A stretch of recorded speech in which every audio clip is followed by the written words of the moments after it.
파란불 들어왔죠? 좋아요. 어제 빨간불. 시끄러워요. 뻥치지 말아요. 자, 왜냐하면 얼마 전에 갈았기 때문에 빨간불일 리가 없어요.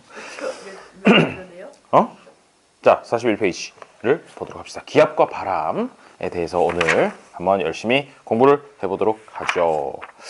자, 기압이다 라고 하는데, 사실 이 기압이라고 하는 용어 자체가 보면 공기의 압력, 요걸 줄여가지고 기압 이렇게 부르는 거겠죠? 아마도 그래요. 우리가 지금 사실 느끼지는 못하지만 전부 다 이제 공기로 둘러싸여 있고, 그 공기들이 그냥 둘러싸고 가만히 있는 것이 아니라 사실은 모든 방향으로 누르고 있는 것이야. 우리 머리 꼭대기 위에 쌓여 있는 공기들이 얼마나 많겠어요, 그렇죠? 그런 애들이 다 이렇게 내리 누르고 있다는 것이야. 그래서 지표면 근처, 지금 이 정도면 지표면 근처죠. 이 정도가 되면은 여기서부터 지상 1000km 정도까지 이제 공기가 존재를 하게 되는데, 걔네들이 쌓여 있는 그 압력, 그것이 바로 기압이다 라고 이렇게 생각을 해주면 되겠어요. 자, 그래서 기압이라고 하는 것은 단위 면적에 작용하는 공기의 무게에 의한 압력이다 라고 되어 있는데, 단위 면적이라는 얘기가 나오잖아. 그 단위 면적이라는 게 뭐냐면, 면적은 면적인데 기본 단위가 되는 면적이라는 뜻이니까 보통 1제곱미터 뭐 이런 식으로 그냥 1제곱미터를 단위 면적이라고 이렇게 표현을 한 것이야. 딱 1제곱미터, 가로 1m, 세로 1m 되는 그 공간에 누르는 압력이 얼마나 되느냐, 그것이 바로 기압이 되는 거죠. 자, 거기 보면 공기는 지표로부터 약 1000km 높이까지 분포한다라고 조그맣게 써 있는데, 왜 1000km인지 알겠니? 네. 오, 그래요. 왠지 얘기해 보세요. 열건. 그렇죠. 우리 그 대기권에 이름이 까먹었어요. 그 대륙권부터 시작해서 대륙권, 성층권, 중간권, 열권까지 있다라고 얘기를 했고, 그 열권이 끝나는 부분이 대략 한 1000km 정도 된다라고 얘기를 했었거든. 그래서 1000km까지 분포한다라고 얘기가 되어 있는 것이고요. 단위를 좀 봐야 돼. 단위를 좀 봐야 되는데, 단위로 사용되는 게 거기 보면은 기압이라는 단위도 있고요. 기압의 단위가 기압이야. 뭐 1기압, 2기압, 3기압 이렇게 얘기하는 거 있잖아. 그것도 단위야. 그것도 단위고, 그 다음에 헥토파스칼, HPA, 그 다음에 센티미터, HG, 그 다음에 뉴턴 퍼 제곱미터 등등 뭐 여러 가지가 있다고 해요. 그러면 이 중에서 기압이라는 단위는 아마 많이 들어봤을 거고, 그냥 뭐 우리 지표면에서 1기압이다 라고 이렇게 얘기를 하죠. 그리고 물속에 들어가면, 사기야. 갑자기? 누구 마음대로? 물속에 들어가면요, 물이 누르는 힘도 수압이라고 얘기를 하잖아. 수압도 사실 이 기압 단위로 얘기를 하기도 해요. 그래서 물기둥이 10m가 있잖아. 내 머리 위로 물기둥이 10m 있으면 그게 바로 1기압만큼의 압력을 미쳐요. 정확히는 뭐 10m하고 13cm 정도 되는데, 대충 한 10m 정도 되면, 그래서 20m 물속으로 들어가면 2기압을 받는 것이고, 수압만 2기압, 2배니까. 머리로 10m가 있으면 엄청 깊이 들어간 거 아니에요? 그렇죠. 10m 물속으로 들어간 것이야. 수심 10m로. 그 공기에서 1기압보다 더 빼잖아요? 1기압 플러스 물속에서 1기압을 받으니까 2기압을 받겠지. 총 2기압을 받고, 수심 20m까지 잠수를 하면 3기압을 받고, 30m까지 잠수하면 4기압을 받고, 그 정도가 넘어가면 이제 맨몸으로 잠수하기가 점점 힘들어지죠.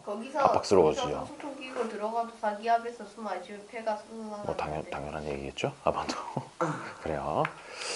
뭐 해녀분들 같은 경우에 몇 미터 정도까지 들어가냐? 한 20m 정도까지 들어가지 않아? 잘 모르겠어요. 여튼 그렇게 해가지고 기압 단위라는 게 존재하고, 요거 헥토파스칼, 헥토파스칼이라고 이렇게 한글로는 쓰는데, 파스칼이라는 사람. 여기 잘 봐봐. H는 소문자고 P는 대문자고 A는 소문자 이렇게 써요. 네. 소문자, 대문자, 소문자 이런 순으로 얘기를 하고, 헥토라고 하는 거는 사실은 곱하기 100이라는 뜻이야. 곱하기 100. 그래서 헥타르라는 단위 들어봤지, 면적의 단위 중에서. 그게 R라는 단위에 100배를 곱해서 헥타르가 된 거거든. 사실은 헥토아르 정도가 되겠죠. 그런 것처럼 이거는 뭐냐면 파스칼이라는 단위에 100배를 곱해 놓은 단위가 헥토파스칼이라는 단위야. 맞아요. 파스칼은 사람 이름이야. 사람 이름인데, 이 양반이 물리학자지. 물리학자 겸 수학자인데, 이 양반이 뭐 여러 가지 업적을 남겼어요. 그래서 이 압력의 단위를 나타낼 때 이 사람을 기리면서 파스칼이라는 단위를 사용을 하게 되었는데, 이게 사실 파스칼이라고 하는 건 1뉴턴 퍼 제곱미터를 파스칼이라고 해요. 근데 이 힘은 너무너무 작은 힘이야. 너무너무 작은 힘이라 가지고 그냥 파스칼 단위를 사용을 하면 일반적으로 너무 큰 숫자를 붙여야 되는 거야. 그래서 헥토파스칼이라고 곱하기 100 해가지고 뒤에 공 2개 정도 떼버리고 숫자를 사용하기 위해서 헥토파스칼이라는 단위를 주로 사용을 합니다. 그러면 1기압이라고 하는 건 몇 헥토파스칼일까? 3 헥토파스칼. 1013 헥토파스칼. 이게 1기압이야. 아, 1010만 더 있어. 그래요. 1013 헥토파스칼. 바꿨어요. 애가 너무 상태가 안 좋은 것 같아가지고 바꿔줬어요. 자, 그래서 여기 보면은 1013? 아까 뭐라고 얘기하지 않았어요, 선생님? 물기둥이 몇 미터 있으면 된다고요? 10m에다가 13cm 더 있으면 된다 그랬죠? 10m에다 13cm를 더하니까 1013cm 아니에요? 라고 이렇게 생각할 수 있다는 거죠. 맞아요. 딱 그 단위하고 같은 단위가 되는 거야. 1013 헥토파스칼이 1기압이 되는 것이고, 그래서 우리 뭐 이렇게 요즘은 뉴스에 그런 거 잘 안 나오는데, 옛날에 날씨 뉴스 할 때 이렇게 막 이렇게 등고선처럼 동그랗게 해가지고 지도 밑에 지도 있고 이렇게 동글동글 이렇게 해가지고 막 무슨 뭐 이렇게 등고선처럼 이렇게 막 그려놓고 요 안에 숫자 뭐 1012 뭐 이런 식으로 써 있고 막 이런 거 본 적 있니? 네. 1008 뭐 그거 이러면서 초등학교 때 사회시간 배운 적 있죠. 그런 것들에 보면은 여기 쓰여 있는 숫자가 바로 이 헥토파스칼 단위야. 헥토파스칼 단위라서 1000몇 뭐 900 몇십 뭐 이렇게 써 있는 게 헥토파스칼 단위다라고 이렇게 생각을 해주면 되겠어요. 자, 그다음에 센티미터 HG, 이거를 뭐라고 읽어야 될지 되게 고민을 해. 4개쯤 되니까 CMHG 이렇게 어디에서 붙여 읽어야 될지 잘 모르겠죠. 사실은 이게 센티미터 HG야. 예, HG라는 거 이거 원소 기호야. 원소 기호? 갑자기? HG가 뭐의 원소 기호였죠? 수은이야. 수은이에요. 수은의 원소 기호야. 무슨 소리냐면은 이게 조금 있으면 이제 수은 기둥 실험이라는 걸 설명을 해줄 텐데, 그냥 지금 설명하죠 뭐. 수은 기둥이라고 해가지고 처음에 토리첼리라는 양반이 있었어. 이탈리아에 1700년대인가 1600년대인가 되게 옛날에 토리첼리라는 양반이 있었는데, 이 양반은 뭔가 이 공기로 둘러싸고 있으니까 공기도 압력을 나타낼 거다라고 혼자 열심히 생각을 했던 거죠. 생각을 하다가 이 기압의 존재를 증명하기 위해서 실험을 하나 계획을 해요. 실험을 계획하는데 그 밑에 보면 어떤 식으로 실험이 되어 있느냐면요, 이렇게 해가지고 대야에다가 수온을 찰랑찰랑 해서 수온을 채워놔요. 수온은 밀도가 대당 높아요. 뭐 얘기해봐봐. 수온이 밀도가 되게 높거든. 얘가 수온이 거의 뭐 13.9g per 세제곱센티미터 이 정도, 거의 물의 14배 정도 무거워요. 똑같은 부피가 있다고 하더라도. 소음 액체죠. 액체 상태죠. 금속은 금속이지만 액체 상태죠. 반짝반짝 빛나요. 반짝반짝 빛나요. 진짜 영화에 왜 나오더라고요. 영화에 나오는 거 못 봤냐? 그거야.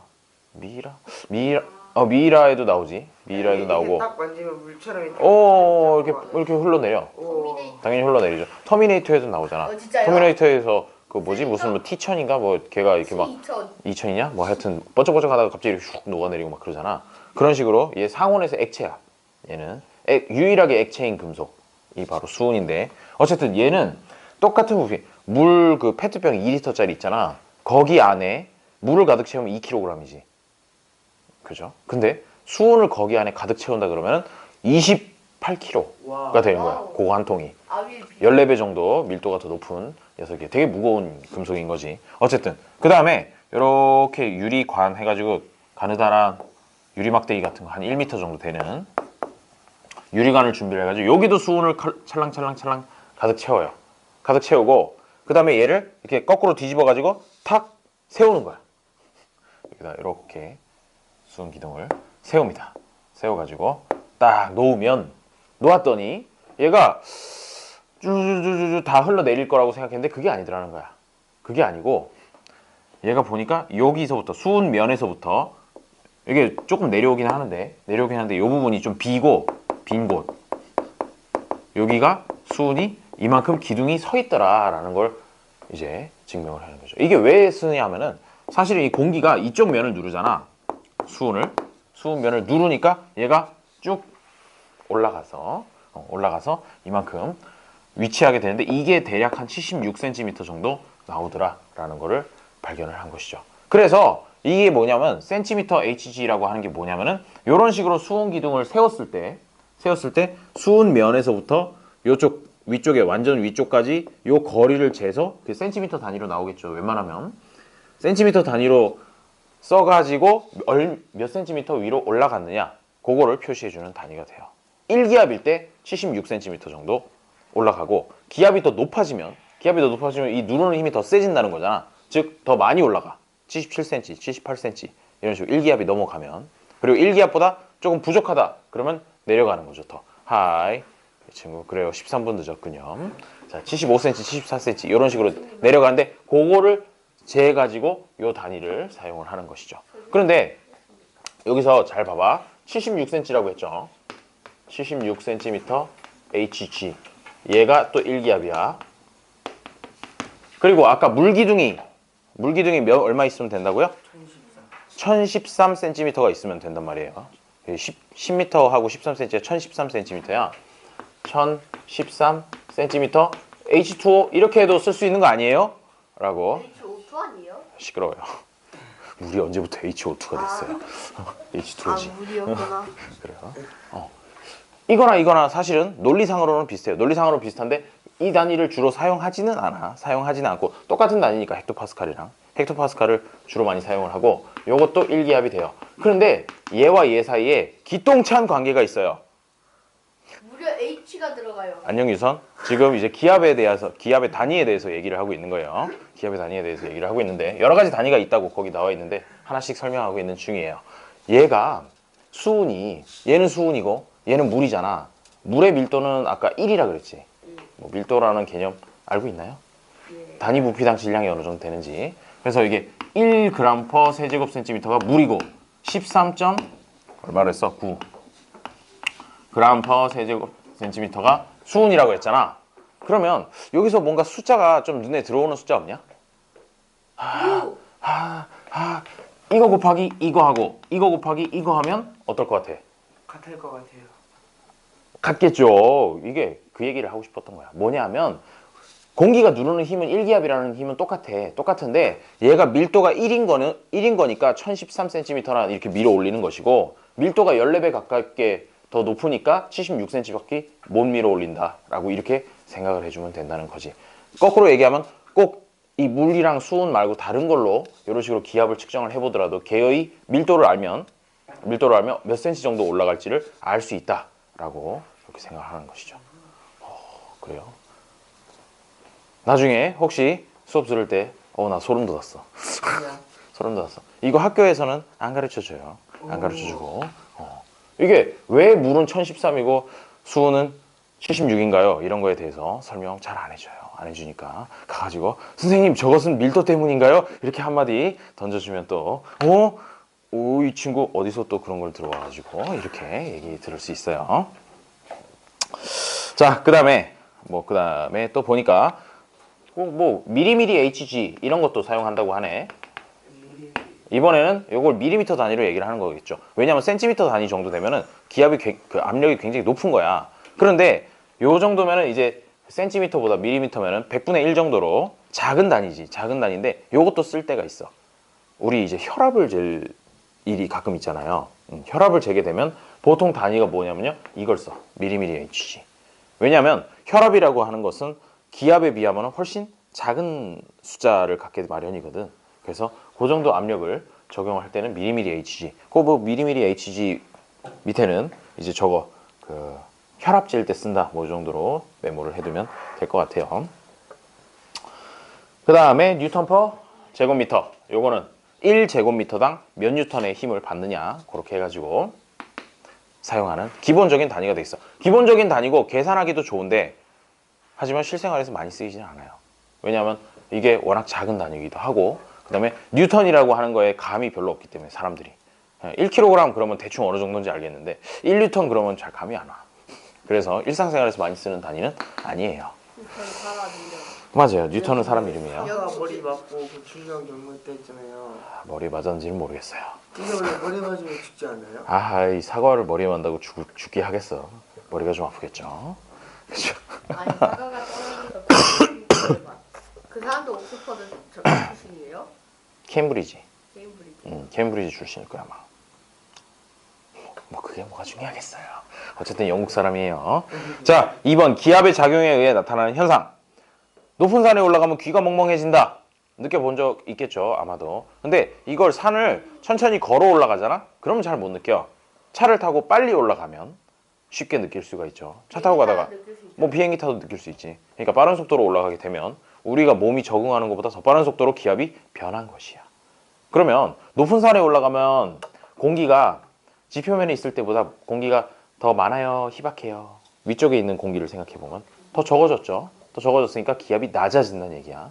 기압이 낮아지면 네, 우리- 잠깐만 궁금한 거 있는데요. 네, 무중력에서도 기압이 줬는데요. 무중력에 적용되죠. 당연히. 그러니까 그게 뭐냐면 진공 상태하고 무중력하고는 다른 거야. 진공은 아무것도 없는 거, 주변에 비어 있는 상태를 진공이라고 얘기를 하는 거고, 무중력은 아래쪽으로 끌어당기는 힘이 없는 상태이기 때문에 우리 그 우주 비행사들이 이렇게 뭐 비행기를 타고 높이 올라갔다가 엔진 끄고 자유낙하를 하면서 무중력 체험을 하죠. 본 적 있죠? 뭐 이렇게 막 둥둥 떠다니잖아, 애들이. 그 뭐 옛날에 무한도전도 가서 했더만. 그런 식으로 하는데 그거 같은 경우는 그 상태는 일단 무중력 상태인 것이야. 자유낙하를 하고 있기 때문에. 그래서 막 이렇게 둥실둥실 떠다니는데, 하지만 비행기 안이 공기가 없는 것은 아니지. 그러니까 그건 진공은 아닌 것이고, 진공이랑 무중력은 다른 얘기예요. 근데 너 뭐 질문했지? 무중력에서 기압이 줬는데요. 무중력 상태에서도 기압이 존재할 수 있어요. 결론은. 자, 그래서 이게 귀를 이렇게 생각해 보면, 네, 귓바퀴, 자, 이렇게 귀가 생겼고요. 뭐? 귓바퀴예요. 귓바퀴고 이렇게 귓구멍이 이렇게 들어오죠. 들어오다가 여기에 뭐가 있느냐? 고막이 있어요.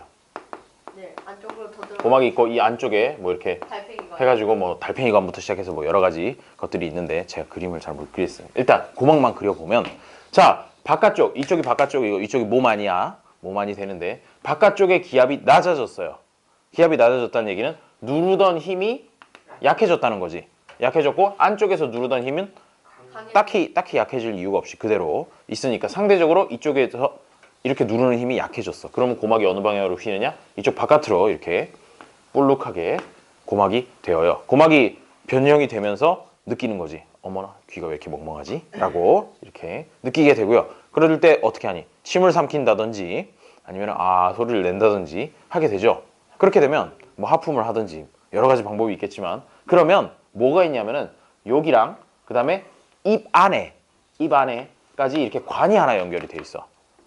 입까지, 귀에서부터 입까지 연결이 돼 있어 가지고 그쪽을 통해 가지고 이제 하든지 침을 삼키든지 하면은 압력이 조절이 되는 것이야. 지금 누르고 있던 압력을 줄인다는 거지. 줄여 가지고 다시 고막이 원래 자리대로 돌아올 수 있도록 그렇게 해줘요. 요 관의 이름이 귀 밥. 인두관이야.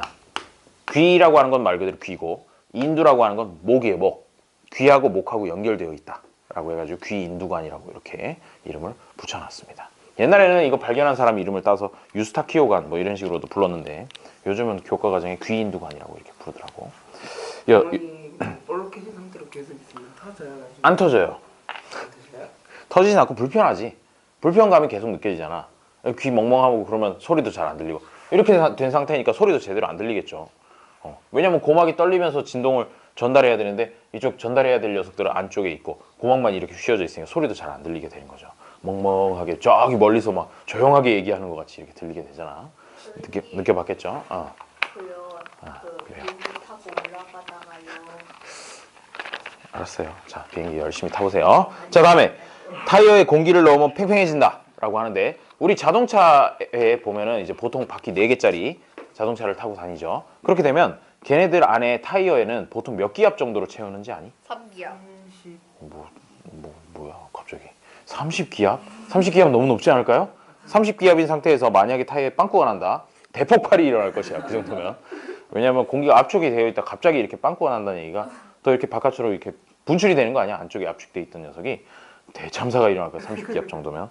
그래서 보통 한 2기압 정도로 맞춰요. 2기압 조금 넘는 정도 수준이라든지 그 정도로 맞춘답니다. 상식적으로 알아두시고. 그다음에 높이 올라갈수록 공부 풍선의 부피가 팽창한다. 그래서 놀이공원에서 이렇게 뭐 수소를 채운 게 아니지. 헬륨 채운 풍선 이런 거 팔잖아. 네. 반짝반짝한 풍선. 그런 것들 잘못해서 놓치면 하염없이 날아가죠. 하염없이 날아가다가 계속 보고 있지. 꼭 놓치고 나서는 꼭 이렇게 봐요, 하늘을. 어디까지 날아가나 이런 거 보는데, 날아가다 보면 한참 보다 보면 높이 올라가면 빵 터지는 경우가 있어. 보통 이제 튼튼하게 만들기 때문에 눈에 보이는 안쪽에서 잘 터지지는 않는데 가끔가다 이렇게 터지는 경우가 있어. 빵 터져. 왜 터지느냐? 기압. 주변의 기압이 너무 낮아지니까 안쪽에 있던 녀석이 자꾸 팽창하다가 버티지 못하고 빵 터지게 되는 것이야. 그래서 네. 헬륨 비슷한 싸구려 물질도 있다며요. 모르겠어요. 뭔 소리죠? 자, 빈 우유팩 속에 공기를 빼내면 우유팩이 찌그러진다. 당연한 얘기가 될 것이고, 물을 담은 컵을 종이로 덮고 거꾸로 세워도 쏟아지지 않는다. 이거 전에 보여준 적이 있는 것 같은데. 소진이하고 그거. 이렇게 내가 소진이 없어. 물병 삼다수통에다가 물 좀 담고 이렇게 종이로 막은 다음에 뒤집어가지고 놓으니까 안 떨어지더라고. 안 될 줄 알았는데 되더라고. 됐어요. 필요 없어요. 자, 그런 것들도 기압의 영향인데, 근데 이거 기압을 잘 생각해야 되는 게, 머리 위에 있는 공기의 무게 때문에 나타나는 현상이다라고 하면 아래쪽 방향으로만 힘을 미칠 것 같은데, 그치? 그냥 누르기만 할 것 같잖아. 근데 이게 놀랍게도 아래에서 위로 이렇게 누르는 힘도 같이 작용한다. 뭔 얘기냐면, 기압이라고 하는 건 사방으로 다 작용한다 라는 얘기죠. 한쪽 방향으로만 작용하는 게 아니라. 그게 좀 특징이에요. 왜 그렇게 되느냐면, 공기 분자가 한쪽 방향으로만 이동을 하는 것이 아니라 사방으로 이동을 하면서 그 공기 분자들이 결국 부딪히면서 나타내는 힘, 그게 바로 기압이 되는 것이거든. 그래서 사방으로 작용한다. 되게 중요한 거야. 되게 중요하고 시험 문제도 엄청 잘 나와요. 사실 이해가 잘 안 돼서 그렇거든. 압력이라 그러면 그냥 괜히 이렇게 우리 생각할 때는 이렇게 그냥 누르는 힘, 아래쪽 방향으로만 이렇게 작용을 한다고 생각을 하는데, 그게 아니라 사방으로 이렇게 작용을 한다는 거, 그거 좀 기억을 해주면 되겠어요. 자, 그러면 B에 있는 기압의 크기와 변화를 보게 되면, 기압 크기 측정은 이제 토리첼리 실험이라고 하는데, 토리첼리가 했다 그래서 토리첼리 실험이에요. 토리첼리는 물보다 밀도가 큰 수온을 이용하여 최초로 기압의 크기를 측정하였다. 물로 했으면 실험하기 되게 힘들었을 거야. 10m가 넘는 물기둥을 만들어냈어야 하기 때문에 그렇다는 거죠. 그래서 이제 수온을 사용해서 성공을 했다라는 얘기가 되는데, 자, 실험 과정은 길이 1m의 유리관에 수온을 가득 채운 후에 수온이 담긴 수조에 거꾸로 이렇게 세우는 것이야. 거꾸로 세우게 되면 원래는 이제 꽉 차 있었다가 얘가 쑥 내려가가지고 몇 cm 정도 내려가겠어요. 1m짜리였으면 여기 뭐 담근 거는 무시하고 24cm 가까이 이렇게 수온면이 쭉 내려가다 탁 멈춘다 이거죠. 멈추게 되면 수온면에서부터 멈춘 곳의 높이까지를 측정을 하는 것이에요. 그랬더니 한 76cm 정도 이렇게 측정했다는 거죠. 1기압일 때 76cm가 되는 거고, 기압이 뭐 지표면이라고 해서 항상 1기압인 건 아니니까 고기압일 수도 있고 저기압일 수도 있잖아요. 그래서 그렇게 되면 조금 이렇게 기둥의 높이가 달라질 수 있습니다. 그리고 중요한 거는 얘가 똑바로 세웠든 아니면 비스듬하게 이렇게 세웠든, 이게 수온면에서 이렇게 멈춘 곳까지 요 사이 높이가 76cm가 된다는 것이에요. 수온면에서부터 멈춘 곳까지의 높이, 직선 높이가. 그러니까 비스듬하게 눕히면 어떻게 되겠어? 아까 여기 76cm까지밖에 없었던 녀석 쭉 비스듬하게 세우면은 이런 식으로 찰랑찰랑 수온이 더 이렇게 올라가게 되는 그런 모습을 볼 수도 있어요. 그러니까 위에 빈 공간까지도 기울이면 수온이 더 차게 되는 거지.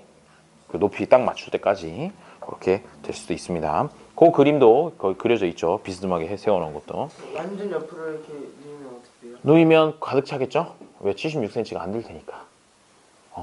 어쨌든 76cm를 올릴 만큼의 압력을 가해주고 있는 것이에요. 대기압이라고 하는 게. 네, 질문이요. 네, 뭔가요? 그 있잖아요. 네. 그러니까 페트병 같은 걸요 물에 넣었는데요. 페트병 안에 물을 뚜껑을 열고 페트병 안을 처음부터 다시 물어볼게요. 뭐라고? 자, 이제 페트병이 있는데 뚜껑을 열고 물에 담았는데 물이 페트병 안으로 안 들어가게 할 수 있는 방법이 있어요? 이거 그대로 이렇게 하면 되잖아요. 엥? 뚜껑을 열었지. 예. 그냥 덮어. 그럼 물이 안 쏟아져. 아니 그거 말고 뭐 그러니까 무슨 질문인지 모르겠어요. 빈 상태로 물 속에 딱 넣어서 물이 안 들어가게 하려면 그렇게 그냥 그대로 세우고 있어. 공기가 빠져나가지만 않으면 들어가진 않겠네. 예. 그런 장난 안 해봤나요? 나 이렇게 어렸을 때 그런 장난 많이 해봤는데. 종이 배 이렇게 한 다음에 그대로 눌렀다가 빼는 거 그거 초등학교 때 실험해서. 그래요. 훌륭해요. 갑자기 이상한 얘기를. 자, 토리첼리 실험 어떻게 했는지 아까 설명드렸고, 자, 자료 해석 비법이라고 돼 있는 걸 보면 수온 기둥의 높이 변화 이야기인데, 얘가 평지에 있을 때랑 평지에서 이 실험을 했을 때 76cm였으면 높은 산에 올라가서 다시 이 실험을 하게 되면 어떻게 될까? 거기는 1기압보다 낮겠죠. 높은 산에 올라갔으면. 아니지. 76cm보다 덜 올라가요. 60cm, 70cm 요 정도밖에 안 올라가게 된다 이 얘기야. 80cm라 그러면 안 돼. 이게 왜 올라간다고요? 기둥이? 얘가 누르는 힘에 의해서, 요쪽 수은 바깥쪽을 누르는 힘에 의해서 얘가 밀려서 쭉 올라가게 되는 거거든. 그렇기 때문에 바깥쪽에서 기압이 낮아진다는 얘기는 요걸 누르는 힘이 약해진다는 얘기고, 따라서 수은 기둥이 올라가는 높이는 76cm까지 못 올라간다 이거야. 그렇게 이해를 해주면 좋겠어요. 자, 그 다음에 그래서 기압이 평지가 높은 산보다 높으니까 공기 기둥의 높이? 공기 기둥의 높이는 평지가 더 높고 수온 기둥의 높이는 당연히 평지가 더 높이까지 이렇게 올라가게 된다는 얘기, 그거까지만 잘 해주면 되겠어요. 자, 그래서 보니까 1기압의 크기라는 녀석, 아까 어느 정도 설명을 했었는데 1기압이라고 하는 건 1013 헥토파스칼이고, 그 다음에 또 76cm Hg고, 그 다음에 760mm Hg고, 왜? 센티미터하고 밀리미터하고는 그냥 10배만 차이 나잖아요. 1cm가 10mm지. 그거를 이용해서 그냥 계산해 보면 될 거고요. 그리고 H2O예요. 뭐 이렇게 된 단위를 본 적은 없을 거야 아마. 본 적은 없을 건데. 그래요. 그 다음에 물기둥 약 10m의 압력, 정확히는 10m하고도 13cm, 1013 요거 똑같아요. 그리고 공기기둥 약 1000km의 압력까지 전부 다 1기압을 나타내는 거다라고 하면 되겠죠. 여러분, 기압에 대해서 좀 이해가 되셨나요? 아니요. 그래요. 세훈이만 빼고 다 되는 것 같아. 근데 왜 소진이 왜 안 오냐? 제가 한번 전화 좀 해보겠습니다. 전화 말고 문자나 하나 보내봐라. 네. 기압의 변화는 기압을 측정하는 위치, 장소, 시간, 날씨에 따라서 다 변해요. 날씨가 맑은 날은 보통 이제 고기압의 영향으로 날씨가 맑겠습니다. 이런 식으로 얘기를 하잖아. 그런 것처럼 고기압의 영향을 받으면 날씨가 아주 쾌청하고 맑아요. 그러다가 저기압의 영향을 받으면 좀 흐리거나 비가 오거나 이럴 수 있죠. 즉 고기압, 저기압이라고 하는 것도 1기압보다 높으냐, 낮으냐, 아니면 어제보다 높으냐, 낮으냐 뭐 이런 걸 가지고 고기압, 저기압이라고 이렇게 얘기를 한답니다. 그래요. 그리고 기압계 얘기만 조금만 더 하고 이제 기압 얘기를 마무리를 할 것인데, 기압을 그러면 측정을 할 수 있어야겠지. 그렇죠? 기압은 도대체 어떻게 측정할 거냐? 맨날 이렇게 수은 기둥을 갖고 다니면서 측정할 수도 없고, 수은이라는 게 얘가 되게 비싸기도 하고, 그 다음에 또 이게 알겠지만은 몸에 그렇게 좋은 녀석은 아니야. 옛날에는 그것도 모르고 수은으로 목욕도 하고 그랬어요. 그 옛날 아주 고대의 이집트 왕이라든지 이런 양반들은 방사능. 자기 돈 많으니까, 방사능이랑 상관없어요. 자기 돈 많고 권력 있다는 걸 과시하기 위해서 별별 짓을 다 했죠. 수은으로 목욕도 하고요. 그럼 몸이 닦이긴 닦여요? 모르겠어요. 해본 적이 없어서. 이게 안 묻어난다고 했잖아요. 안 묻어나는 건 아니고 액체처럼 이렇게 흘러내린다고. 슉슉슉 흘러내리는 거죠. 그래서 뭐 이게 수은을 먹기도 하고 뭐 여러 가지 일들을 많이 했었어요. 되게 귀한 금속처럼 이렇게 취급을 했었어. 왜냐면 신기하잖아. 금속은 금속인데 얘네들도 금속이라는 걸 알고 있었는데 광택도 나고, 그런데 액체야. 이 세상에서 실온에서 액체 상태인 금속은 수은밖에 없어. 대부분 나머지는 다 고체죠. 실온에서. 얘만 액체다 보니까 그런 거 많이 했지. 그래서 그런 거를 하다 보니 수은 중독 이런 거 걸리게 되고 괴롭죠. 수은은 피부로도 흡수가 돼. 우리 몸에 꼭 먹어야 흡수가 되는 게 아니라 사실 만지기만 해도 소량이긴 하지만 흡수가 돼요. 피부를 통해서. 그래서 웬만하면 수은은 맨손으로 만지지 말라고 이야기를 하는 안 것이죠. 걸려요? 암보다 더 무서운 수은 중독에 걸릴 수 있어요. 그게 뭐예요? 수은 중독은 어떤 증상이 일어나게 되냐면, 수은이 몸속에 들어가게 되면 배출이 안 돼.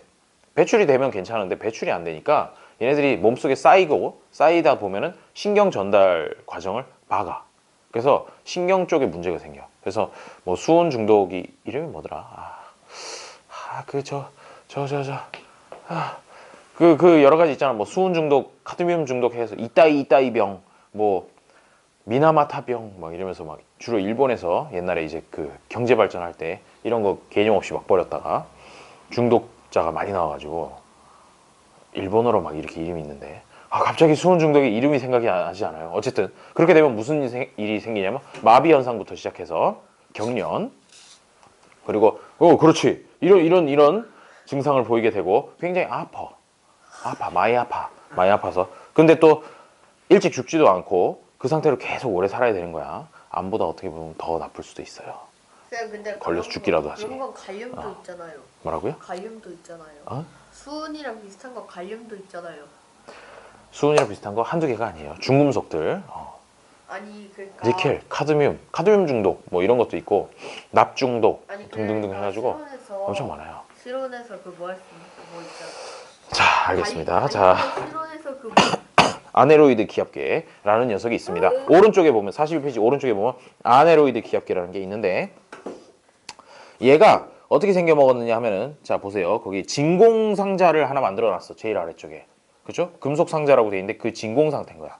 진공 상태고 걔를 바깥에서 기압이 누르고 있는 상태겠죠. 그러다 보면 이 진공 상자가 어느 정도 찌그러지는지 눌렸다가 펴졌다가 할 텐데 기압의 변화에 따라서 그 정도를 용수철이 붙잡고 있어서 얘가 좀 더 찌그러지면 아래쪽으로 내려가고 조금 더 펴지면 위로 올라가고 그거가 이제 쇠사슬이랑 연결되어 있는 바늘에 연결이 되어 있는 것이야. 그래서 더 찌그러진다는 얘기는 기압이 높아진다는 얘기지.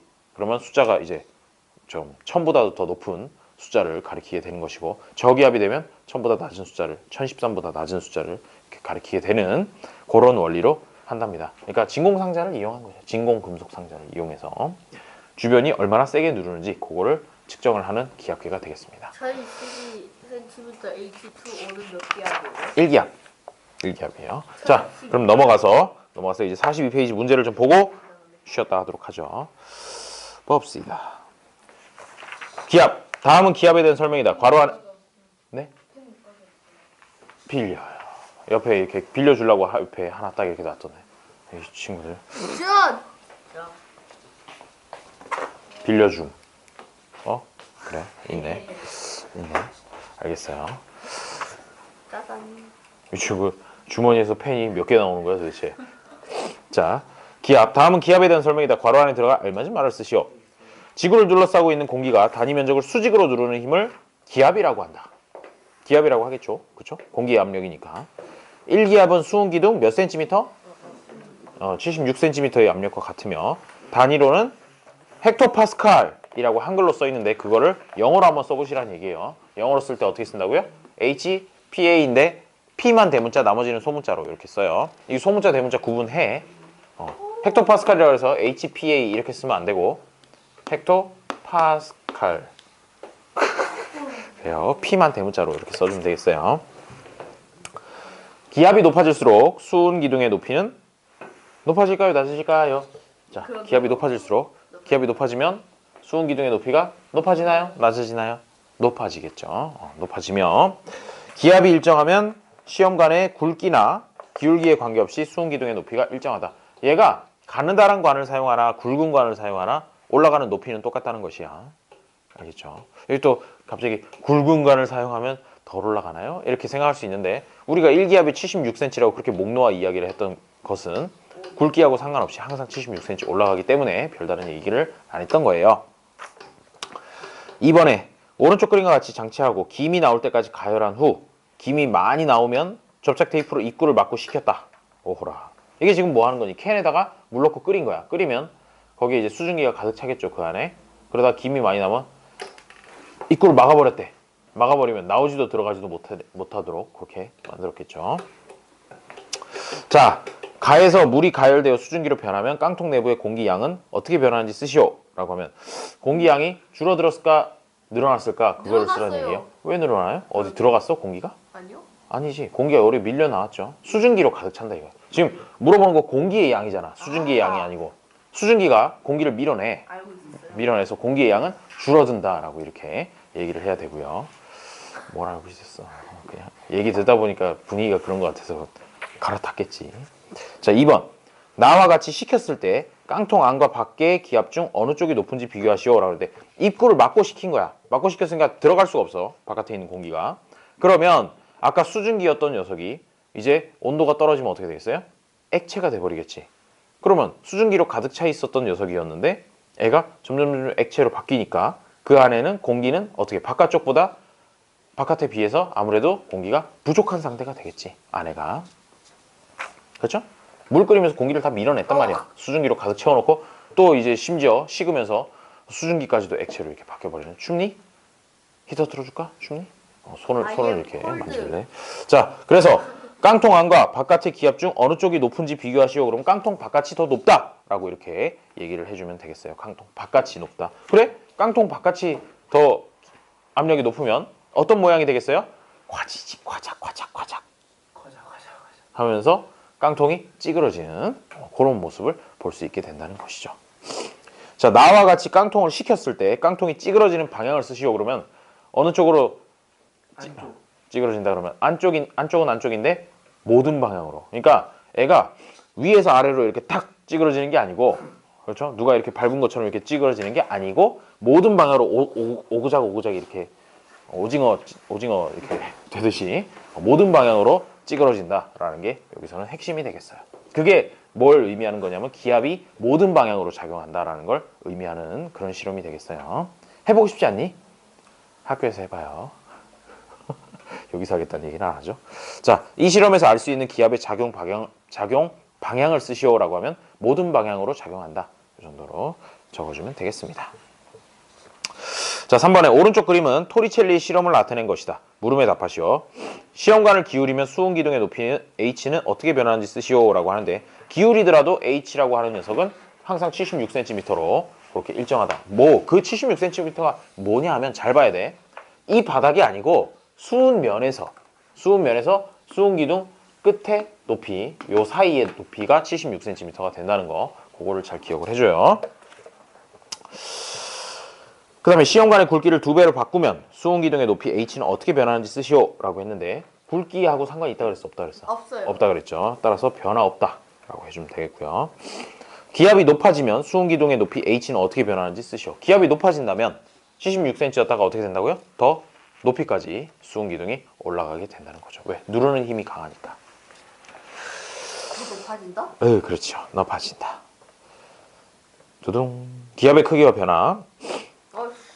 자, 다음 중 기압의 크기와 변화에 대한 설명으로 옳은 것은 동그라미, 옳지 않은 것은 X표를 하시오. 1기압은 760cm Hg고 물기둥 약 10m의 압력이고 1013헥토파스칼이다 라고 돼 있는데 뭔가 중간에 잘못 들어간 게 있는 녀석이 있는 것 같아요.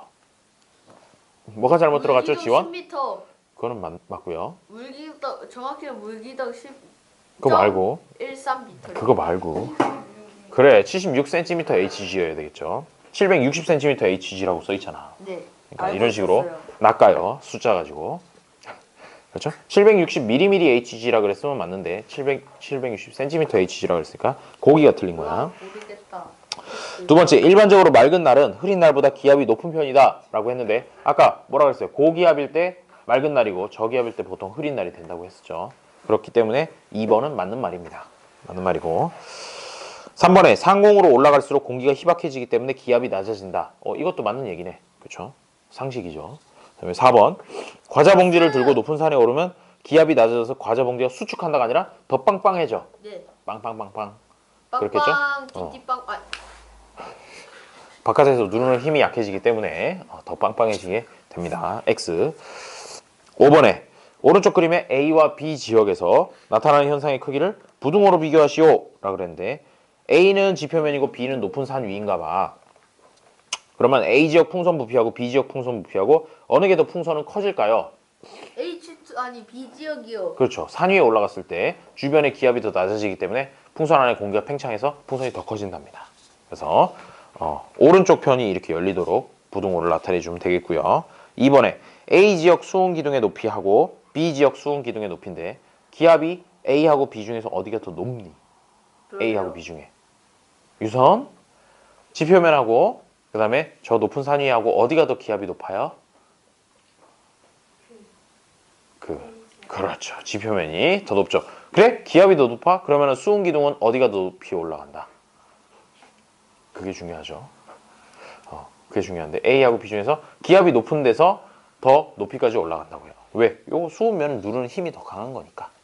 그렇죠? 그래서 답은 A 쪽이 더 넓게 이렇게 표시를 해주면 되겠습니다.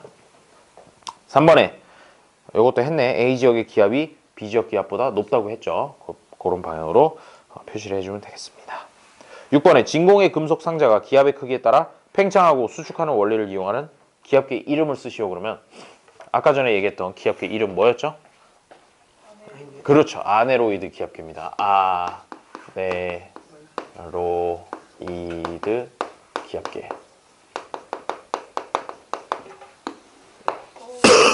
이렇게 적어주면 되겠고요. 자, 그러면 조금 쉬었다가 계속해서 이어서 바람, 그리고 대기대순환과 표층해류.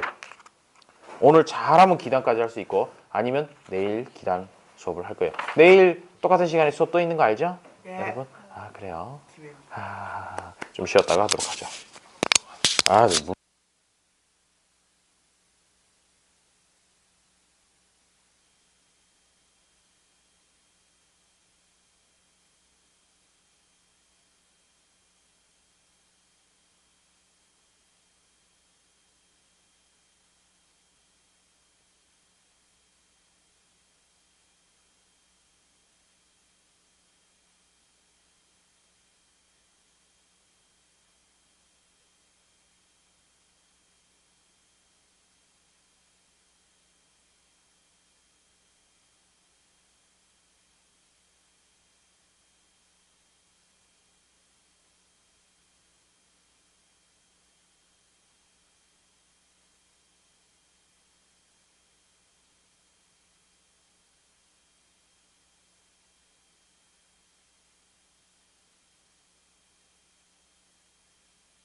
여기 깜짝이야.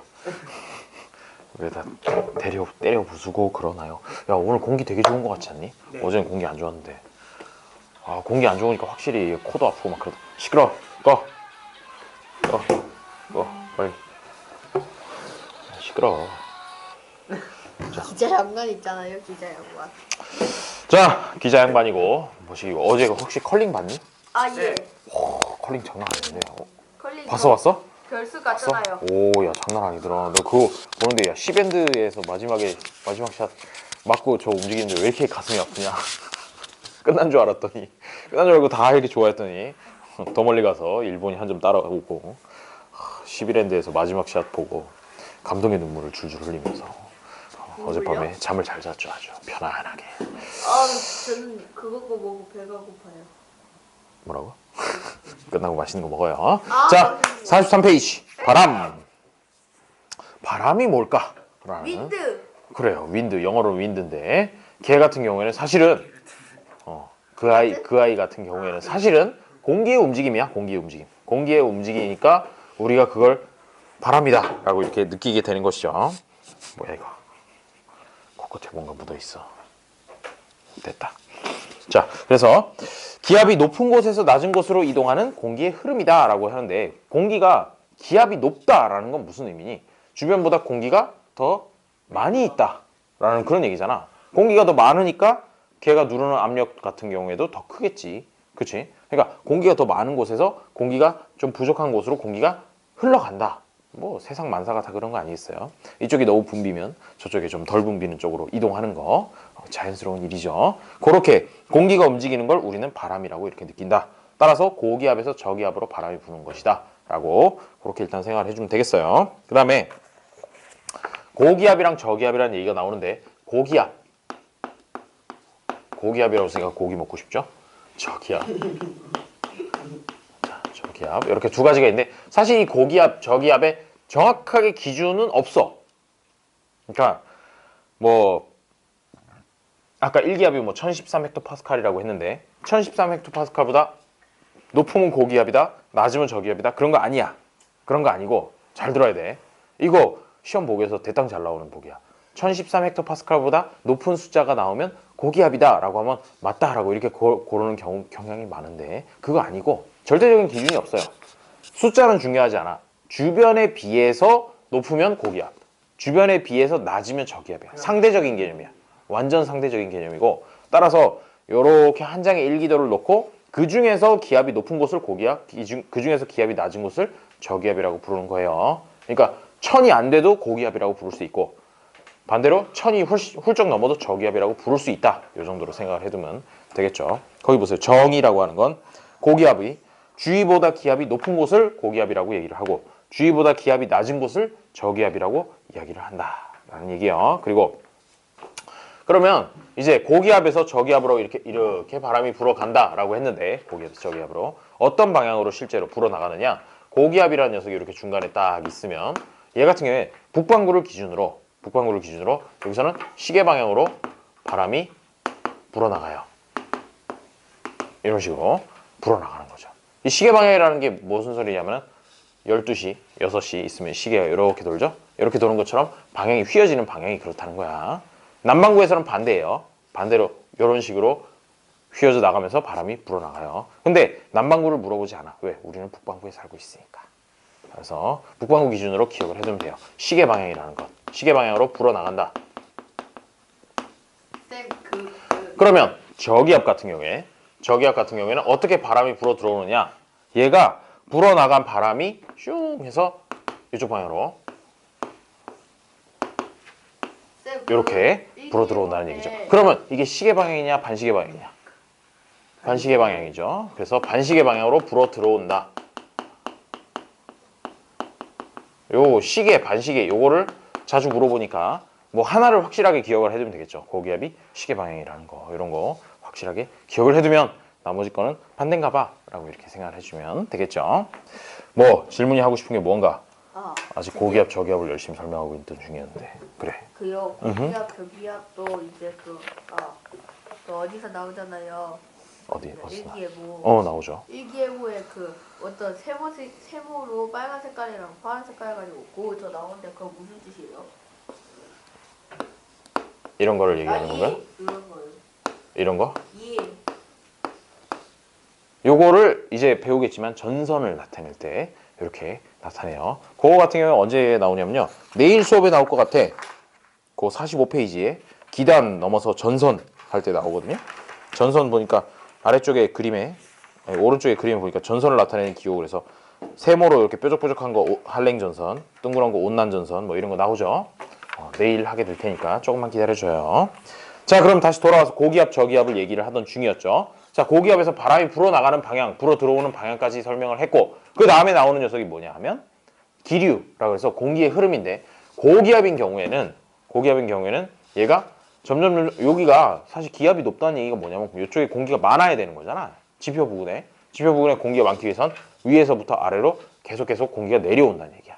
하강 기류가 하강이라는 게 내려온다는 뜻이잖아. 그래서 하강 기류가 형성이 된다. 그거를 좀 알아두시면 되고. 그럼 저기압 같은 경우에는 어떻게 될까? 주변보다 공기가 적은 거지. 적다는 얘기는 왜 적어졌을까?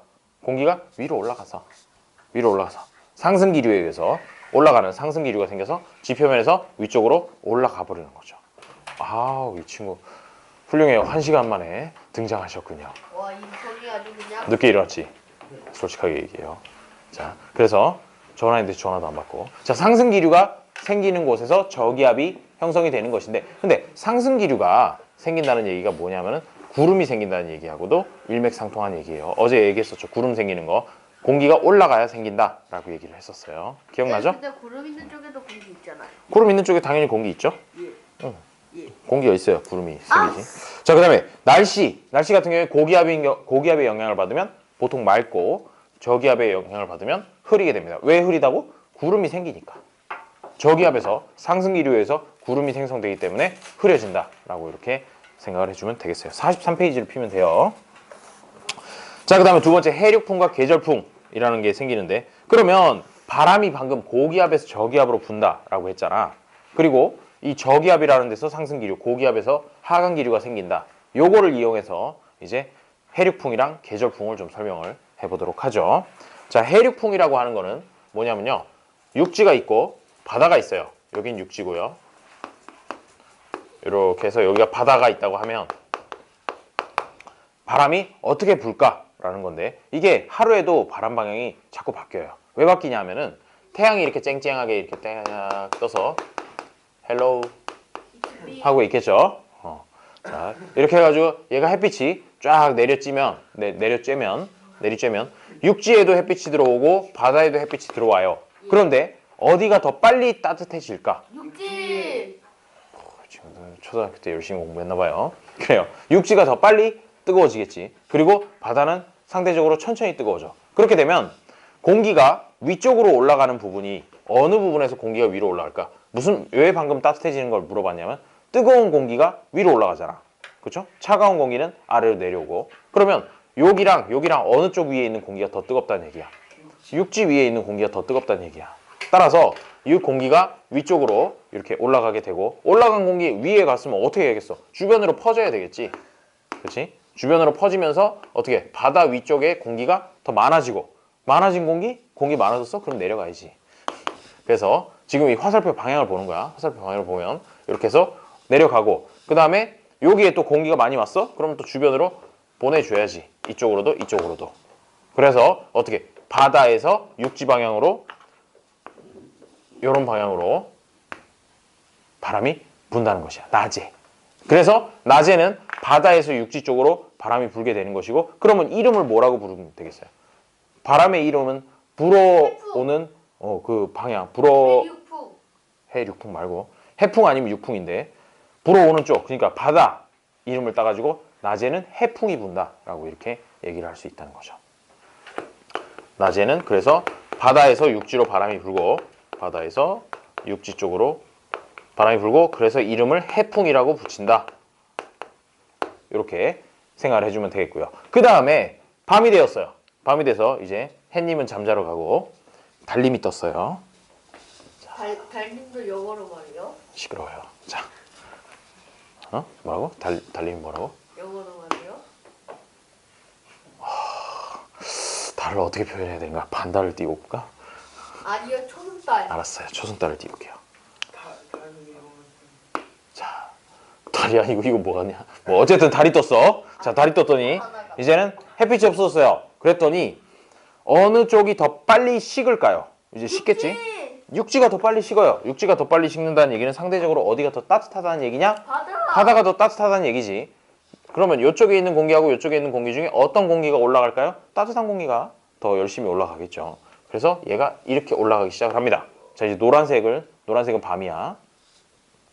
그래서 올라갔어. 여기 공기가 많아. 그러면 주변으로 또 이제 공기들이 이동을 하겠죠. 이동을 해서 이쪽에 공기가 많아졌네. 많아졌으면 어떻게 된다고요? 내려가겠죠. 내려가서 여기가 많아졌어. 그러면 다시 이쪽 방향으로 공기를 양쪽으로 이동을 시키겠죠. 그래서 이런 순환이 나타나게 되고, 그러면 밤에는 어떻게 되느냐? 사실 여기 아래쪽이 궁금한 거야. 위에서는 반대 방향으로 바람이 불겠지만 우리는 이 땅에 붙어 살고 있잖아. 땅이랑 바다에 붙어 살고 있으니까. 그래서 이쪽이 궁금하고, 육지에서 바다 쪽으로 바람이 부는 걸 느낄 수 있게 된다는 거죠. 육지에서 바다로. 그러면 이름은 뭐라고 붙이겠어요? 해자를 따는 게 아니라 육자를 따가지고 육풍이라고 부르. 육풍 그러니까 갑자기 고기가 또 먹고 싶어지네요. 아, 이렇게 고기가 먹고 싶지? 선생님. 자, 그래서 밤에는 육풍이 불고 낮에는 해풍이 부는 걸 이렇게 납득을 해주시면 되겠어요. 설명을 드렸고요. 그래, 뭐 그런데 있잖아. 이게 방금은 이제 하루 동안에 일어나는 해풍과 육풍을 얘기를 했는데, 다음 계절풍. 그렇죠. 이제 여름과 겨울로 요걸 바꿔서 생각을 해볼 수 있어요. 낮을 정확하게 여름이라고 이렇게 대응을 시키고 밤을 겨울에 대응을 시켜도 정확하게 똑같은 논리가 성립을 하게 돼요. 똑같은 논리가 성립을 하게 돼서 이제는 여름에는 육지하고, 그러니까 그 대륙하고 그다음에 대양이 있다고 하면 대륙이 더 빨리 뜨거워지게 되고, 그래서 대륙 쪽에 저기압, 그다음에 바다 쪽에 고기압이 생성이 되고, 그래서 바다에서 육지 쪽으로 바람이 불게 된다는 것이죠. 그게 바로 이제 계절풍인데, 그러면 우리나라를 기준으로 또 우리나라 지도를 하나 또 그려줘야 되겠군요. 기대해요, 여러분.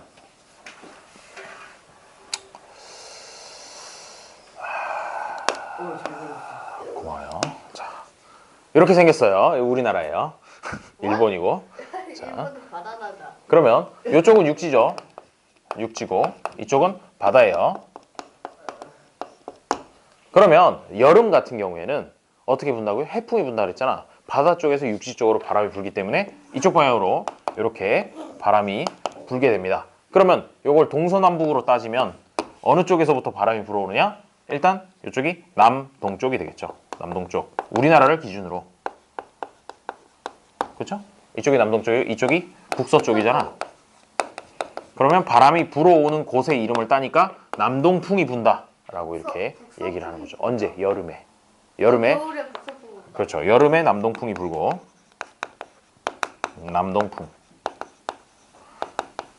반대로 겨울 같은 경우에는 육지가 먼저 식어버리고 바다가 상대적으로 따뜻하기 때문에 바다 쪽에서 저기압, 육지 쪽에 고기압이 위치를 하게 되고, 따라서 이쪽에서부터 바다 쪽으로 바람이 술술 불게 된다는 것이죠. 겨울에는 이런 식으로 바람이 불게 돼요. 따라서 겨울에는 무슨 바람이 부느냐? 북서풍이 분다. 북서풍. 이렇게 해주게 되면 이제 계절풍도 요거랑 똑같은 원리야. 해력풍이랑 계절풍이랑. 다만 얘는 하루에 이렇게 바뀌게 되는 것이고 얘는 1년을 주기로 해가지고 바뀌게 된다라는 그런 차이점 정도가 있습니다. 그러니까 약간 이제 국지적인 면이 있고, 그 다음에 국지적이라 그러면 무슨 뜻인지 아니? 좁은 범위에서 일어나는 그런 일이다라는 그런 뜻이에요. 국지적인 것이고 요거는 조금 더 사이즈가 큰 거고, 그렇게 생각을 해주면 되겠어요. 자, 그래놓고 이 해륙풍이랑 계절풍에서 중요한 게 뭐냐면 해풍이 분다, 육풍이 분다, 그리고 남동풍이 분다, 북서풍이 분다, 이런 것도 중요하지만 거기서 막 기온이라든지 기압이라든지 이런 것들을 마구마구 물어본단 말이야. 그러니까 그거까지 외워두고. 아니 외우지 말고 이해해두고 방금 생각한 것처럼 왜 원인이 뭐라고요? 햇빛 때문에. 햇빛 때문에 그렇게 된다고 했잖아. 그래서 그 원인부터 시작해서 생각을 해보면 틀릴 이유가 없어요. 여기 생각하는데 금방이야. 30초면 돼. 30초면 되니까 시간 많이 안 걸리니까 꼭 한번 스스로 생각을 해봐요. 방금 제가 얘기한 거랑 비슷하게. 스스로 생각해요. 자, 그 옆에 오른쪽에 풍향계라는 녀석이 나와 있는데 이런 거 본 적 있죠? 풍향계. 학교에도 뭐 이렇게 네, 다 끓여진 거. 다 그려진 거. 보통 이렇게 닭을 그려놓더라고. 왜 그런지 모르겠는데. 꽃기요. 왜 닭을 그려놓는지 아니 혹시? 아, 저요. 다 풍향계예요? 풍향계 위에 보면은 이렇게 수탉같이 이렇게 뭐 이상한 요러 아니, 안 그러면 아니 그 있잖아요. 여튼. 그 닭이 지붕에 올라가서 꽃기요 하면 그 꽃기요 해가지고 사람들이 일어나. 네, 알겠어요. 자, 다음 시간까지 알아오도록 하세요, 세훈. 싫어요. 자, 그래서 요게 왜 그려놨냐면은 풍향이라고 하는 건 사실은 화살이 가리키는 방향. 그러니까 이게 바람이 불어오면 쫙 불어오면 그나마 이게 제일 저항이 적은 쪽으로 바람이 지나가는데 저항이 적은 쪽으로 애가 획가닥 돌아간단 말이야. 뾰족한 부분이 바람이 불어오는 쪽 방향을 가리키게 돼 있어요. 따라서 지금 요 그림처럼 방향을 가리켰다 그러면 지금 현재는 서풍이 불고 있는 거야. 서쪽에서부터 불어오는 바람이 불고 있는 상태니까 요 가끔씩 풍향계 방향 읽는 거 그런 것도 나와요. 어떻게? 제일 뾰족한 부분이 가리키는 방향을 읽어주면 그 바람 이름에다 붙여주면 된다는 거야. 서풍 이렇게 지금 W로 가리키고 있으니까. W 아니. 자, 다음 대기대순환과 표층해류라는 부분을 보도록 하죠. 대기대순환이라고 하는데 지구가 있어요. 우리가 살고 있는 아름다운 지구가 있는데 아름답대. 맞아, 정말 영롱해. 본 적이 있는 것처럼 얘기하지 마. 본적 있어요, 영화에서. 이렇게 지구가 있어요. 지구가 있는데 지구의 중간이 적도죠. 여기가 0도라고 하면 그 다음에 적도라고 하는 녀석이 뭐 이렇게 해가지고 한 30도, 그다음에 60도, 30도, 60도, 그 다음에 여기가 90도 이런 식으로 위도가 이제 나타나게 될 것인데 햇빛이 사실 어느 쪽에서 제일 뜨겁게 제일 많이 들어오니 0도, 30도, 60도, 90도 중에서 태양빛이 가장 태양 에너지가 가장 많이 들어오는 곳이라고 하면 어디가 더운 나라가 있어요? 더운 나라. 적도죠. 그래, 적도 근처잖아. 그쵸? 적도 근처. 왜 그러냐면 그쪽에 태양빛이 제일 강하게 들어오기 때문에 그래요. 태양빛이 가장 강하게 들어오는 이쪽 부근에서 또 여기에 바다도 많죠. 뭐 바다도 많고 육지도 있긴 있지만 그래서 이쪽에 태양빛이 많이 들어오게 되면 이쪽에 공기가 뜨거워지게 되겠죠. 지표면 근처가. 네. 공기가 뜨거워지면 어떻게 된다고요? 올라가요. 공기가 위로 올라가요. 위로 올라가요. 위로 올라가요. 위로 올라갔고 위로 올라갔어? 위로 올라가서 모이면 뭐 하겠노? 주변으로 앞으로. 퍼지겠죠. 이쪽으로도 퍼지고 저쪽으로도 퍼지고 지금은 우리는 북반구만 관심 있으니까 북반구만 한번 따라가 볼게요. 가요. 가다가 한참 가다가 위쪽으로 가다 보니까 점점 추워진단 말이에요. 추워지니까 어떻게 됐어요? 냉각이 되겠죠? 냉각이 되면 차가워진다는 얘기니까 다시 이제 내려와요. 내려오면 뭐 하겠어요? 주변으로 퍼지겠죠. 이쪽으로도 가요. 이쪽으로도 가고 그 다음에 이쪽으로 간 녀석이 이쪽으로 간 녀석이 어떻게 또 올라가요. 왜 또 올라갈까요? 양쪽으로 펴져요. 아, 왜 또 올라가냐고요? 그리고 나서 땅이니까 이쪽으로 올라가서. 이렇게 퍼지게 되는데 얘 같은 경우에는 사실은 여기서부터 이제 바람이 불어 들어오면 불어서 이제 내려오면 이제 양쪽으로 퍼지는 것이야. 양쪽으로 퍼지면 이쪽에 공기가 많아지는 거잖아. 많아지기 때문에 밀려서 올라가는 것이야. 그래서 사실 여기도 왜 이렇게 화살표가 다 없어졌냐? 여기도 상승기류고 그 다음에 여기도 상승기류가 나타나는데 이 상승기류가 얘보다 강해. 얘는 직접 햇빛에 의한 가열에 의해서 밀려 올라가는 것이고 얘 같은 경우에는 공기가 주변보다 많으니까 밀려 올라가는 거란 말이에요. 어쨌든 뭐 둘 다 올라간다는 건 똑같지만 그래서 지금 방향이 알아보기가 조금 힘든데 이렇게 방향으로 순환이 하나 있고 그 다음에 이렇게 돌아오는 거랑 반대 방향으로 이렇게 순환이 하나 있고 그 다음에 이쪽에서 또 올라간 녀석이니까 이렇게 해가지고 내려오는 순환이 하나 생기게 됩니다. 왜? 공기가 이쪽으로 갔죠? 이쪽으로 가가지고 90도에서 다시 내려오고 이렇게 흘러오는 흐름이 생기기 때문에 여기 지금 화살표 이렇게 동그라미처럼 이렇게 그려놓은 방향대로 공기의 대순환이 3개로 나눠져서 일어나게 된다는 거죠. 0도부터 30도 사이, 30도부터 60도 사이, 60도부터 90도 사이 이렇게 3개가 나눠지게 돼요. 얘가 사실은 태양 때문이었다. 오로지 태양만의 영향이었다 그러면 그냥 0도에서 올라가서 90도에서 내려오면 그만이야. 하나짜리로. 그렇겠죠? 뭐 이게 훨씬 편하잖아. 아, 그럼에도 자전 불구하고 때문에. 이렇게 세 개로 쪼개진 이유는 자전 때문에 그래요. 지구가 자전을 하다 보니까 얘가 흐름이 중간에 뚝뚝뚝 세 번이 끊겼던 것이죠. 그래서 우리나라 같은 경우에 요 30도랑 60도 사이에 요쯤 있잖아. 네, 그쵸? 38도. 그 위아래로 이렇게 있으니까 요 중간 부분에 들어가 있게 되고요. 그래서 0도부터 30도, 30도부터 60도, 60도부터 90도 사이에 부는 바람이 각각 다르고 요건 아마 사회 시간에도 배웠을 수도 있는데 무역풍이 불죠. 아, 0도에 예. 30도. 그리고 30도에서 60도에서 무슨 바람이 불어요? 편서풍. 들어본 적 있나요? 편서풍? 네. 우리나라 편서풍대 있잖아요. 편서풍대에 있어서 열받죠. 자꾸 이제 서쪽에서부터 바람이 불어오는데 중국에서부터 바람이 불어오다 보니까 황사. 죽을 만큼 공기가 안 좋죠. 그래서 공기가 참 더러워요. 그러니까 자 편서풍대에 현재 존재를 하고 있고요.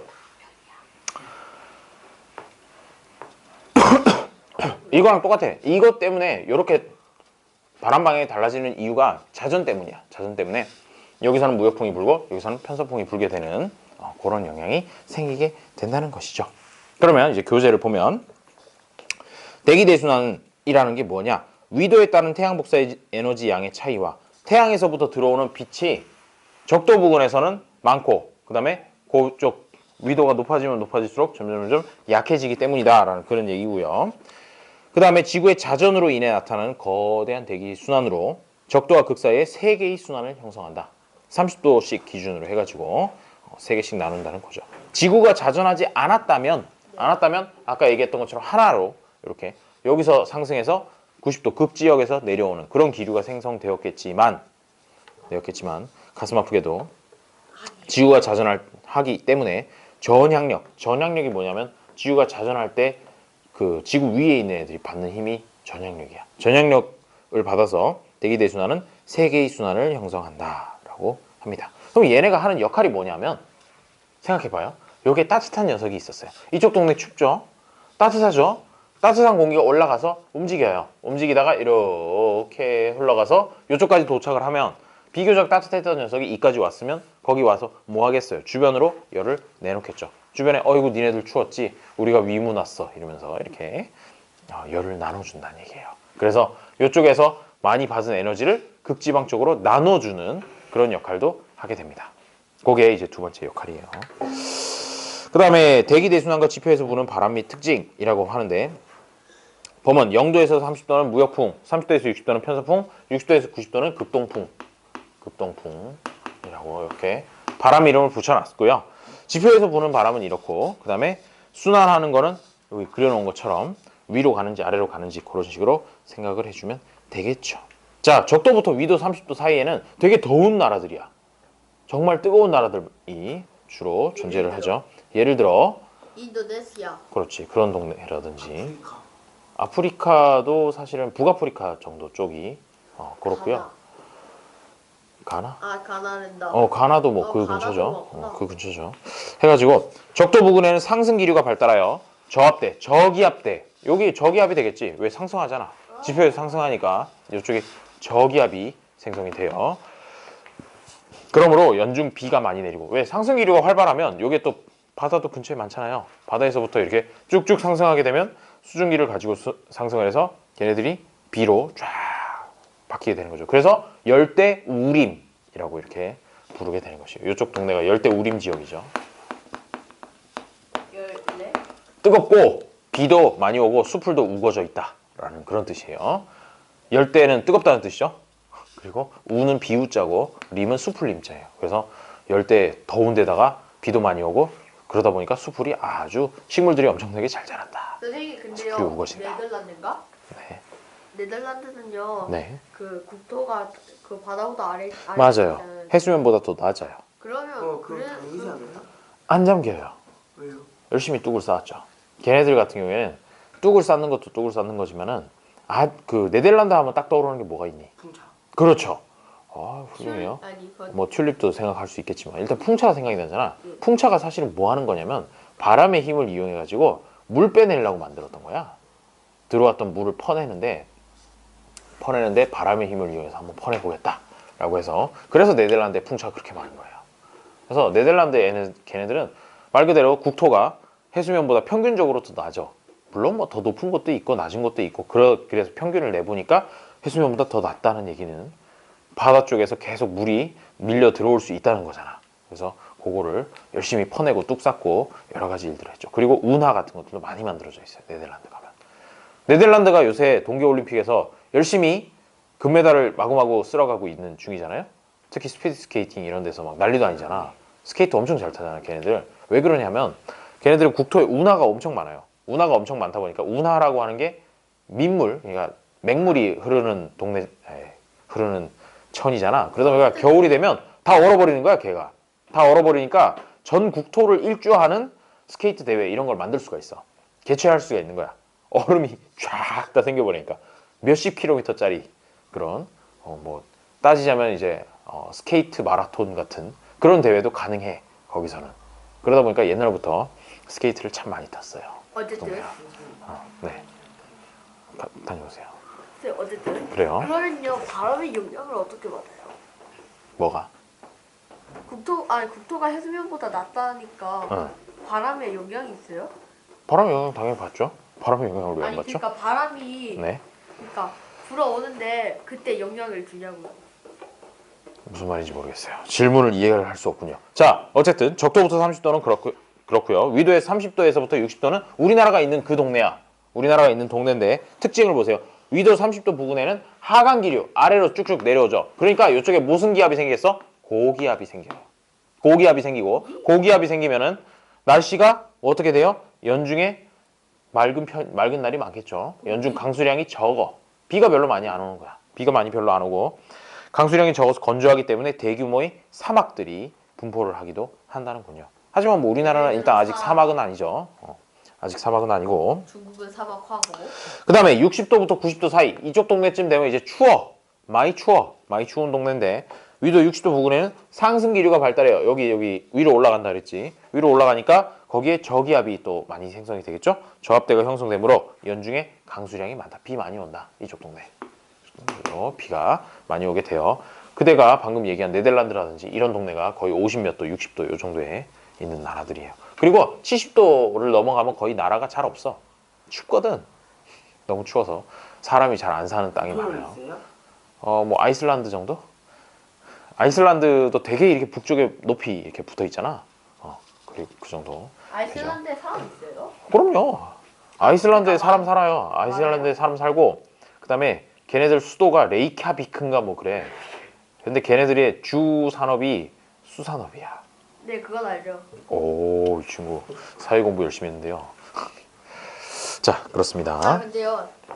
자, 그다음에 이제 대기 대순환과 표층 해류라는 게 있는데 해류라고 하는 단어는 뭐예요? 바닷물의 흐름이지. 네. 바다 해자에다가 류는 흐를 유자이기 때문에 바닷물의 흐름이야. 바닷물의 흐름인데 얘가 무역풍, 편서풍, 극동풍 요거 바람 부는 거에 따라서 해류가 형성이 돼요. 무슨 얘기냐? 북동풍 같은 경우에는 북반구 같은 경우에는 무역풍이라고 하는 건 바람이 요런 식으로 불어요. 편서풍은 이렇게 불고 극동풍은 다시 반대로 이렇게 바람이 불어요. 그러다 보니까 바닷물이 어떤 식으로 흐르게 되느냐? 무역풍을 타고 동쪽에서 서쪽으로 쭉 흘러간 다음에 위로 올라갔다가 그 다음에 극동풍에 의해서 다시 이렇게 내려오고 편서풍에 이런 순환이 일어나게 된다는 것이죠.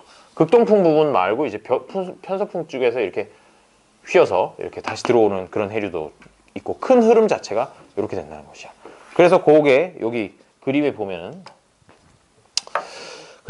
북적도 해류, 그 다음에 뭐 북태평양 해류 이런 것들이 흐르게 되는데 사실 여기 60도를 넘어가서 바람에 해류를 그리는 건 적절치 않고 편서풍대에서 꺾여서 흘러서 서쪽으로 이동을 하게 된다는 거죠. 편서풍대를 타고 그렇게 흐르는 것이 바로 이 해류의 흐름이 되겠어요. 무역풍에 의한 해류는 뭐 북적도 해류, 남적도 해류 이렇게 있고 편서풍에 의한 해류, 표층순환의 특징 이런 것들이 있는데 한 번씩 읽어보시면 될 겁니다.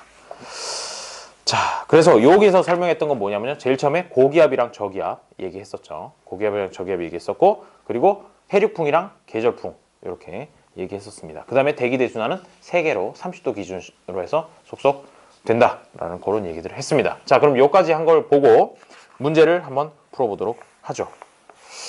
자, 44페이지 바람. 그대 이름은 바람 바람 바람. 다음 표는 북반구의 고기압과 저기압을 비교한 것이다. 괄호 안에 들어갈 알맞은 말을 쓰시오. 쓰시오가 아니라 선택하시오 같아. 자, 고기압 같은 경우에 무슨 방향으로 불어나간다 그랬죠? 그렇죠. 시계 방향으로 불어나간다.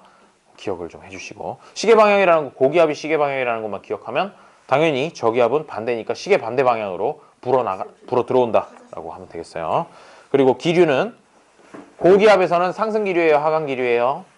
하강 기류가 형성이 되겠죠. 그다음에 저기압 같은 경우에는 반대니까 상승 기류가 형성이 된다라고 해주면 되고, 그다음에 날씨는 고기압에서 맑고 저기압에서 흐리다를 선택을 해주면 되겠네요. 다음에 오른쪽 그림은 북반구 어느 지역의 등압선을 나타낸 것이다. 자, 보니까 무슨 등고선 같은 게 하나 그려져 있네, 그쵸? 등고선 같은 게 있는데 막 숫자도 써 있어요. 1000, 1004, 1008, 1012 뭐 이런 식으로 써 있는데, 그러면 지금 보니까 A하고 B가 중심이라고 볼 수 있는데 A 지역이 무슨 기압이라는 건가요? 주변에 비해서 고기압. 높은 쪽이죠. 고기압이 되는 거고요. B 부분이 주변보다 상대적으로 낮은 편이니까 저기압이 된다라고 이렇게 생각을 해주면 되겠죠. 됐죠? 자, A와 B 중에서 하강 기류가 발생하는 곳을 고르시오 그랬으니까 하강 기류라는 얘기는 고기압을 골라달라라는 얘기니까 A를 골라주면 될 것이고요. 그 다음에 가와 나 중에서 바람이 강하게 부는 곳을 고르시오라고 했는데, 이 바람이 강하게 분다라는 건 어떤 의미가 있느냐면 바람이 아까 뭐라 그랬냐면 기압의 차이에 의해서 공기가 이동하는 거라고 그랬어요. 그러면 기압 차이가 심한 부분이랑 기압 차이가 좀 덜 나는 부분이랑 어디에서 바람이 더 강하게 불겠니? 그렇죠. 기압 차이가 심하게 나는 곳에서 바람이 더 강하게 불어요. 그 얘기는 뭐냐면 그런 식으로 이제 등압선이 있을 때 등압선 간격이 넓은 곳이 있고 등압선 간격이 촘촘한 곳이 있다라고 하면 어디서 바람이 더 세게 부느냐? 여기서 더 바람이 세게 분다는 거예요. 요 등고선이 촘촘하게 있는 곳. 거기다가 메모 하나 남겨놔도 돼요. 등압선 간격이 촘촘하면 바람이 세게 분다. 이렇게 남겨두면 이제 가하고 나 중에서 어디가 바람이 더 세게 부는지 알 수 있겠죠. 답은 나가 됩니다. 나에서 더 바람이 세게 불어요. 3번 A와 B 중에서 바람이 시계 방향으로 불어나가는 지역을 고르시오. 불어나가? 불어나간다는 얘기는 고기압을 고르라는 얘기죠. 따라서 아까 맨키로 답은 똑같이 A가 되겠습니다. 다음 그림은 하루를 주기로 맑은 날 해안에서 부는 바람의 모습을 나타낸 것이다. 물음에 답하시오. 가와 나에서 불고 있는 바람의 이름을 쓰시오 라고 했는데, 가가 지금 어떻게 바람이 불고 있니? 바다에서 육지 쪽으로 바람이 불고 있죠. 화살표 방향을 보세요. 그 아래쪽을 보면 되는 거지. 아래쪽을 보니까 바다에서 육지 쪽으로 바람이 불고 있으니까 일단 이름은 해풍 이렇게 붙여주면 될 거예요. 해풍. 그 다음에 나는 육지에서 바다 쪽으로 화살표가 가고 있죠. 따라서 육풍이라고 일단 써주면 될 것이고, 그 다음에 가와 나 중에서 육지의 기온이 더 높은 때는 언제인지 쓰시오 라고 했으니까 육지의 기온이 더 높으면 육지 쪽에서 상승 기류가 있어야 되겠지. 공기가 뜨거워져서 올라가야 되니까. 그러면 그거는 가예요, 나예요? 육지에서 위쪽 방향으로 올라가고 있는 게 가 그림이네.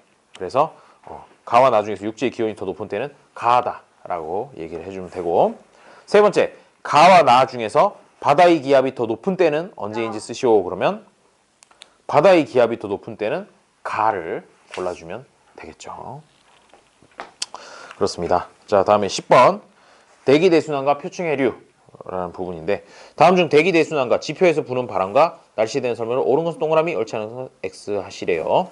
자, 적도와 위도 30도 사이 지역에서는 무역풍이 분다 라고 돼 있는데 맞나요? 무역풍? 0도에서 30도 사이 무역풍 맞네요. 무역풍 맞죠? 그 다음에 위도 60도와 극지방 사이에서는 서풍 계열의 바람이 분다 라고 했는데, 자 보세요. 아까 여기 노란색으로 표시해 놓은 건데 무역풍이랑 극동풍은 비슷하게 생겼어요. 그쵸? 편서풍만 서풍이고 여기 서자 들어있잖아, 이름에. 그리고 여기 이 바람 이름이 뭐였냐면요, 극동풍이야. 극동풍. 극에 있는 동쪽에서 불어 내려온다 라는 의미로 극동풍이라고 이렇게 붙였기 때문에 서풍 계열이 아니라 동풍 계열이 불게 되는 것이죠. 60도에서 90도 사이는. 따지자면 0도에서 30도 사이에는 동풍, 30도에서 60도 사이에는 서풍, 60도에서 90도 사이에는 다시 동풍, 이렇게 바람이 분다고 생각을 해주면 되겠어요. 다음 위도 30도 부근에는 하강 기류가 발달하여 연중 강수량이 적다라고 하는데 위도 30도 부근 이쪽이죠? 이쪽 부근 같은 경우에 돌아와서 내려오는 부분이야. 하강 기류가 생성되는 거 맞고 하강 기류가 생성되면 고기압이 생성돼요, 저기압이 생성돼요. 고기압이죠. 따라서 이 설명은 X. 맞는 말이지. 하강 기류가 발달하여 연중 강수량이 적다. 고기압이니까 강수량이 적다가 맞는 얘기가 되는 거죠. 4번에 적도 부근에서는 강한 상승 기류가 발달하여 저압대가 형성된다. 여기가 뜨거우니까 상승 기류 생성되고 저기압이 생기는 거 맞네요. 4번도 맞는 말이 되겠습니다. 자, 이제 마지막 문제가 되겠어요. 11번. 다음은 대기 대순환과 해류에 대한 설명이래요. 첫 번째, 대기 대순환이 발생하는 원인은 무엇에 따른 땡땡땡땡의 차이 때문이다 라고 하는데, 아까 대기 대순환에서 제일 처음 설명했던 게 뭐였어? 적도 부근에 햇빛을 많이 받는다 라는 거였잖아. 그래서 첫 번째 들어갈 괄호라고 하는 건 위도에 따라서 달라지고요. 두 번째 들어갈 것은 태양 복사 에너지의 양이 차이가 나기 때문에 대기 대순환이 일어나게 되는 겁니다. 오케이? 자, 다 적었나요? 첫 번째 괄호는 위도, 두 번째 괄호는 태양 복사 에너지의 양이라고 넣어주면 되고요. 두 번째, 대기 대순환은 지구 땡땡의 영향으로 몇 개의 순환 세포가 형성된다 라고 했는데, 이게 자전 안 하면 하나로 한 덩어리로 될 거라고 했었죠. 근데 자전을 하기 때문에 이렇게 세 개로 나뉘어진다. 따라서 기억에 들어갈 말은 지구 자전의 영향. 자전에 의한 영향이고, 몇 개로 나눠진다고요? 세 개로 나눠진다. 그게 니은에 들어갈 말이 되겠죠. 세 개. 다음 3번. 대기 대순환에 의해 지표 부근에서는 극동풍, 땡땡풍, 땡땡풍이 불며. 그렇죠. 편서풍이랑 무역풍. 그렇죠. 편서풍이랑 무역풍이 불며. 그다음에 이로 인해서 표층 해류가 발생한다. 해류는 대체로 대기 대순환의 방향과 같을까요? 다를까요? 같아요. 그렇죠. 일치한다. 일치해서 무역풍이 부는 곳에서는 동에서 서로, 그다음에 편서풍이 부는 데서는 서에서 동으로 이렇게 해류가 흐르게 됩니다. 왜? 바람이 부니까 걔네들이 그 표면에 있는 물을 끌어서 움직이는 거야. 바람에 의해서 움직이게 되는 거죠. 4번. 북태평양 해류, 북대서양 해류는 대기 대순환에 의해 형성된 바람인 땡땡풍에 의해 생성된 표층 해류이다. 그런데 북태평양 해류라고 그러면 태평양이 어디 있어요? 이렇게 이만큼 태평양이 존재를 하죠. 따라서 북태평양이라고 하는 건 편서풍대의 위쪽 부분이 돼요. 그래서 무슨 바람의 영향을 받았다? 편서풍의 영향을 받았다가 되는 것이죠. 북태평양이니까 태평양의 북쪽을 얘기하는 거잖아. 그렇죠? 그 정도 되면 이제 위도 한 40도, 50도 정도가 된답니다. 북태평양은. 자, 그래요. 거기까지 하면은 되겠군요. 오늘 수업은 이 정도로 마무리를 하는데, 자, 내일은 뭘 할 거냐면 요 45페이지부터 해가지고 45, 46, 47, 48 그리고 뒤에 마지막에 있는 단원 정리까지 이렇게 마무리를 하도록 할 거예요. 내일 아침에도 똑같은 시간에 수업이 있답니다. 알겠죠? 네. 9시 반, 9시 반. 왜요? 내일 교회 가야 돼요? 저도. 그래요? 어쩔 수 없죠. 동영상을 꼭 시청을 해주도록 하세요. 내일 아침에 올 수 있죠? 그래요. 훌륭해요. 9시 반에 와서 또 하도록 해요. 우리 오래간만에 과학 수업을 열심히 했더니 참 바쁘네요.